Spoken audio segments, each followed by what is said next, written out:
Warahmatullahi wabarakatuh. Bila syukur marilah sama-sama kita panjatkan kehadirat Allah Subhanahu wa taala yang mana Allah telah memberikan kita kesehatan dan kesempatan untuk berhadir di ruangan yang sederhana ini. Kemudian selawat dan salam marilah kita sembunyikan kepada Nabi besar Muhammad SAW yang telah mengantarkan kita dari alam jahiliyah ke alam yang penuh ilmu pengetahuan seperti yang kita rasakan dari acara ini. Teman-teman dan rekan-rekan saya SD Negeri Sawah, terima kasih saya ucapkan kepada rekan-rekan semua yang telah mau berhadir di ruangan ini dan mau mendengarkan paparan saya tentang budaya positif di sekolah kita. Baiklah, saya tidak lagi memperkenalkan diri karena kita semua sudah tadi berkenalan.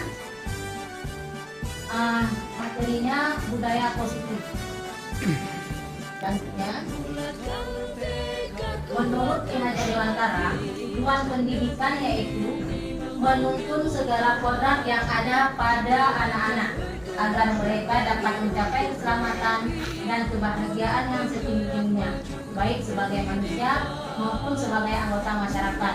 Oleh karena itu, pendidik itu hanya dapat menuntun tumbuh atau hidupnya kekuatan kodrat yang ada pada anak-anak agar dapat memperbaiki lakunya depan dasarnya hidup atau tumbuh kekuatan kodrat anak. Jadi memperbaiki lakunya hidup dan tumbuh kembangnya anak tersebut. Nah, inilah tujuan yang dilakukan oleh Ki Hajar Dewantara. Kemudian selanjutnya budaya positif. Nah, diharapkan budaya positif ini ada di sekolah kita, dikembangkan oleh sekolah untuk dijalankan bersama-sama oleh semua komunitas yang ada di sekolah kita. Nah, apa itu budaya positif? Yaitu nilai dan kebiasaan di sekolah yang berpihak pada murid agar mereka dapat berkembang menjadi pribadi yang kritis, penuh hormat, dan bertanggung jawab sesuai dengan profil pelajar Pancasila, yaitu beriman dan bertakwa kepada Tuhan Yang Maha Esa, kebinekaan global, bergotong royong, kreatif, berhati positif, dan mandiri. Nah, inilah budaya positif yang diharapkan di sekolah kita dapat mengembangkan siswa itu agar mereka sesuai dengan profil pelajar Pancasila. Selanjutnya, tujuannya apa sih tujuan penerapan dari budaya positif itu sendiri?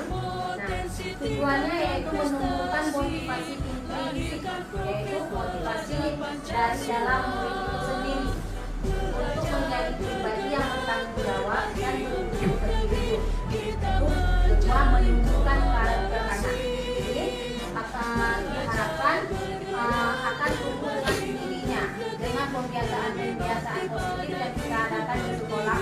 Jadi anak tidak merasa dipaksa dan terpaksa. Bagian dari budaya positif yaitu konsep inti budaya positif. Yang pertama, adanya perubahan paradigma belajar. Yang kebutuhan dasar manusia, tempat posisi kontrol. Yang kelima, keyakinan kelas, keenam, segitiga restitusi. Selanjutnya, pertama, perubahan paradigma belajar. Perubahan paradigma belajar berpusat pada siswa yang dirancang berdasarkan prinsip pembelajaran diferensiasi dan dikembangkan untuk merespon kebutuhan murid dalam belajar yang bisa berbeda-beda, yang memiliki usaha belajarnya, minatnya, toleransi atau gaya belajarnya guna kebutuhan profil belajar pendidikan itu berpusat pada anak. Nah, yang menjadi pusatnya itu anak sesuai dengan keinginan mereka dan kebutuhan belajar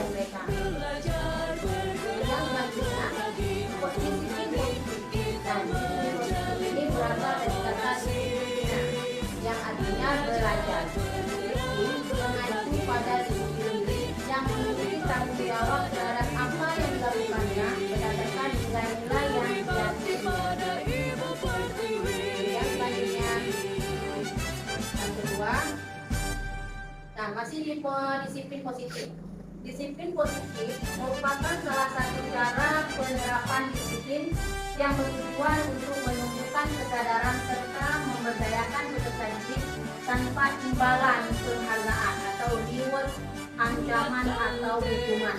Sebagai pendidik, tujuan kita adalah menciptakan murid yang memiliki disiplin diri sehingga mereka berperilaku mengacu pada nilai-nilai kebaikan universal yang memiliki motivasi intrinsik yang dalam perubahan perilaku yang lebih baik. Selanjutnya, kebutuhan dasar manusia. Nah, di sini ada 5 kebutuhan dasar manusia.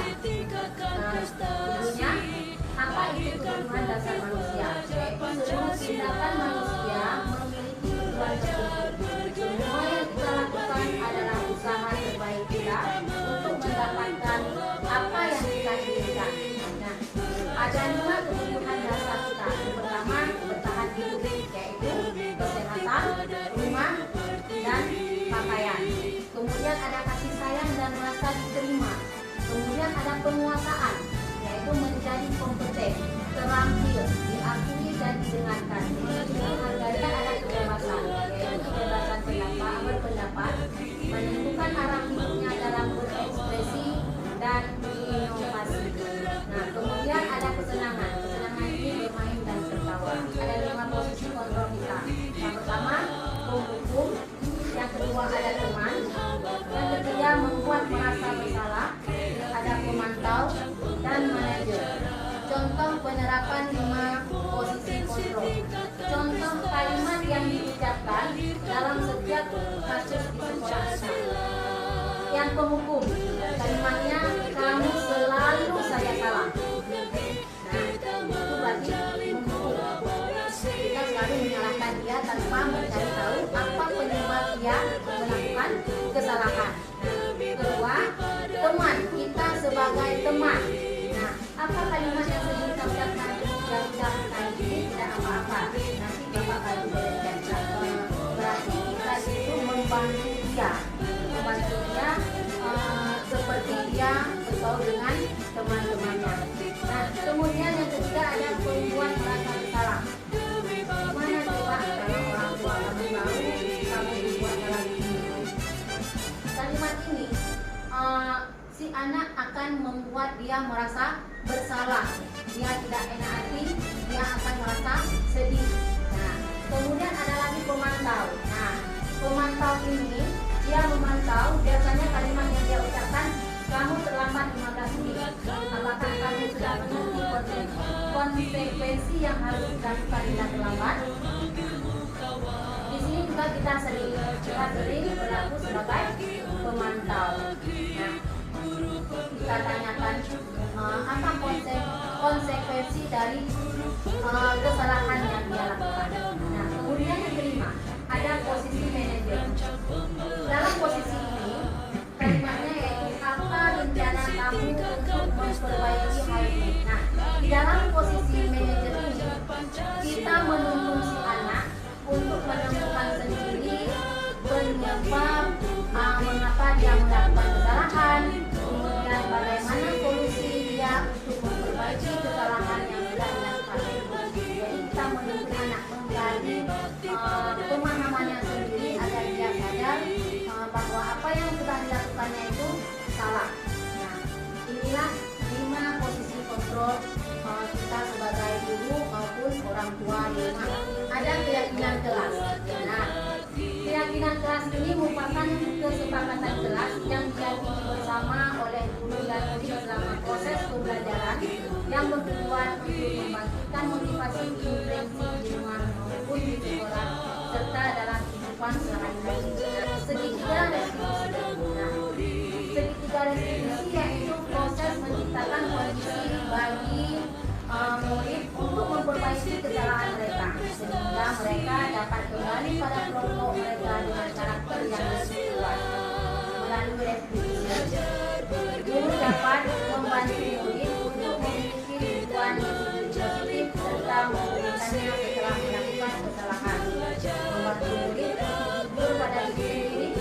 mengevaluasi dampak dari kesalahan yang dilakukan. Kemudian memberikan penawaran, bukan memaksakan. Jadi memberikan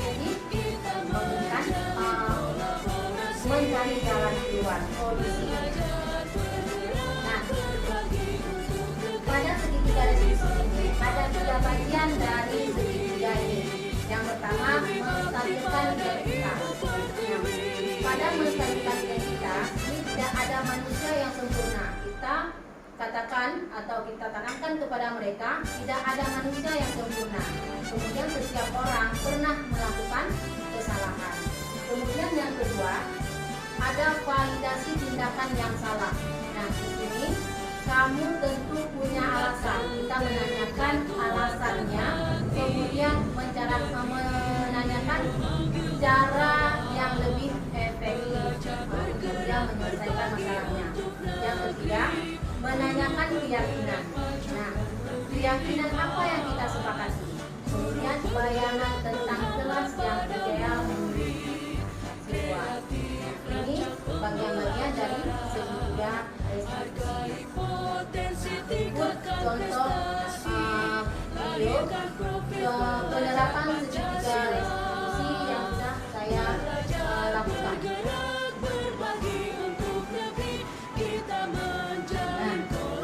Pada tahap menstabilkan identitas, pertanyaannya, semua orang pasti melakukan kesalahan, termasuk juga pernah melakukan kesalahan.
Sekian sampai di sini.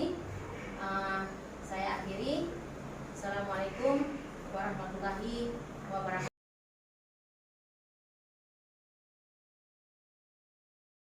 Assalamualaikum semuanya anak-anak. Waalaikumsalam.